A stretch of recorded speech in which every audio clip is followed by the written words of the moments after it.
guddi baarlamaani oo British ah oo baarayay dilka Lee Rugby sanadkii hore ayaa sheegay in shirkad internetka Mareykan ah taasoo loo maleynayay inay tahay Facebook ay qatar ugu jirto hoosaasinta argagixisada haddii aysan ogolaan in la aqoonsado dadka xagjirnimada uga dooda boggeeda. Michael Adibawali ayaa la filayaa in dilka askariga uu uga hadlay Facebook waxay sheegtay in aysan iyadu la dagaalamin argagixisnimada.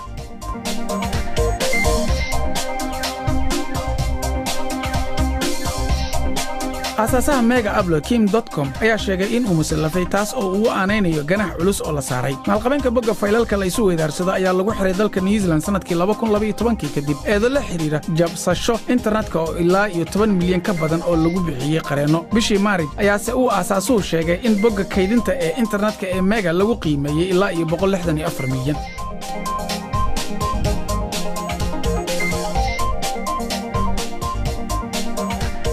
maamulka ilaalinta nidaamka xayeysiinta UK ee hadda ka doonaya dadka fiidyada soo geliya boggaasi in ay cadeeyaan marka lacag lagu siiyo waxa ay xayeysiinayaan. Baaris ay BBC-da dhawaan samaysay ayaa lagu ogaaday in ay sameeyeen xayeysiino ay lacag ku qaateen iyagoon u sheegin daawadayaashooda. Dadka fiidyada soo geliya waa in ay si cad u muujiyaan xayeysiinta inkastoo sharciyadaasi ay ka dhaqangalayaan oo kaliya UK.